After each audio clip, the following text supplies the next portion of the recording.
UPI UPI UPI. सब्जी लेना हो या कोई सामान, नेटफ्लिक्स हो या इंश्योरेंस, अगर आप भी सब जगह गूगल पे, फोन पे या पेटीएम से यूपीआई आईडी के थ्रू पेमेंट करते हो तो ये पूरा वीडियो आपको ध्यान से ज़रूर देखना चाहिए। अगर आपने 1 अगस्त 2025 के बाद एक छोटी सी भी गलती करी तो आपका यूपीआई आईडी डिलीट हो सकता है, बंद हो सकता है। एक्चुअली इंडिया में यूपीआई से 18 बिलियन ट्रांजैक्शंस हर मंथ हो रहे हैं। अब इतने ट्रांजैक्शंस होंगे तो सर्वर पर लोड भी तो बहुत ज़्यादा होगा। तो इस लोड को कम करने के लिए एनपीसीआई यानी कि national payment corporation of India ने नए रूल्स ला दिए हैं जो हर यूपीआई यूज़र को पता होने चाहिए। तो इस वीडियो में मैं आपको डिटेल में बताऊंगा कि यूपीआई के कौन कौन से नए नियम लागू हुए हैं। तो इस वीडियो को लाइक ज़रूर करना, एंड तक देखना और हर यूपीआई यूज़र को शेयर ज़रूर करना। तो चलिए जानते हैं नए रूल्स जो 1 अगस्त 2025 से लागू हो गए हैं। Rule number 1, balance check limit. आप एक यूपीआई ऐप में एक दिन में मैक्सिमम 50 बार ही बैलेंस चेक कर सकते हो। इससे सिस्टम ओवरलोड से बचा जा सकेगा। वैसे तो नॉर्मल यूजर्स 1 या 2 बार ही बैलेंस चेक करता होगा, मैं तो शायद हफ्ते में 1 बार ही बैलेंस चेक करता हूँ। लेकिन अगर आप एक शॉपकीपर हो, मर्चेंट हो और अपना बैलेंस दिन में कई बार चेक करते हो कि पेमेंट आया या नहीं आया, तो अब मैक्सिमम 50 बार ही चेक कर पाओगे, उससे ज़्यादा नहीं। Rule number 2, wave linked bank accounts. आप एक ऐप पर एक दिन में सिर्फ 25 बार ही अपने बैंक अकाउंट्स की लिस्ट देख सकते हो। ये रूल भी उन लोगों के लिए है जो बार बार अकाउंट लिस्ट देखकर उनमें से एक प्राइमरी अकाउंट सेलेक्ट करते हैं और उसमें पेमेंट रिसीव करते हैं।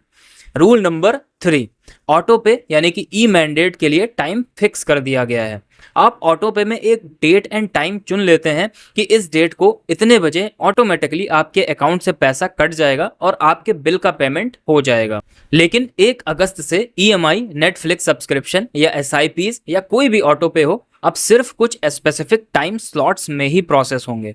और ये टाइम है सुबह 10 बजे से पहले, दोपहर में 1 से 5 बजे के बीच और रात को 9:30 बजे के बाद। तो अब आपको ऑटो पे के लिए टाइम सेलेक्ट करते वक्त ध्यान देना होगा कि आप इनमें से ही कोई टाइम सेलेक्ट करो, वरना आपका ऑटो पे फेल हो सकता है। Rule number 4, failed transaction status. अगर आपका ट्रांजैक्शन फेल हो जाता है या पेंडिंग हो जाता है तो आप मैक्सिमम 3 बार ही स्टेटस चेक कर सकते हो, और वो भी हर अटेम्प्ट के बीच 90 सेकेंड का गैप होना चाहिए, उससे पहले नहीं। Rule number 5, post transaction balance auto show. हर सक्सेसफुल ट्रांजैक्शन के बाद आपका बैलेंस ऑटोमेटिकली डिस्प्ले हो जाएगा, ताकि आप अलग से रिफ्रेश ना करो या बैलेंस चेक की रिक्वेस्ट ना भेजो, जिससे अगेन सिस्टम ओवरलोड से बचा जा सकेगा। Rule number 6, receiver verification before payment.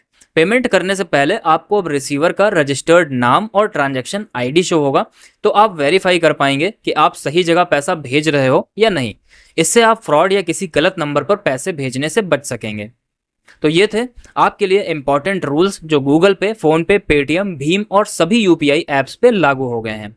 अगर आपको ये वीडियो हेल्पफुल लगा हो तो एक लाइक ज़रूर करना और कमेंट में लिखना कि आपको इनमें से कौन सा रूल पहले से पता था। और हाँ, ऐसे ही इंफॉर्मेटिव फाइनेंस वीडियोज़ के लिए चैनल को सब्सक्राइब ज़रूर करना। थैंक यू, मिलते हैं नेक्स्ट वीडियो में।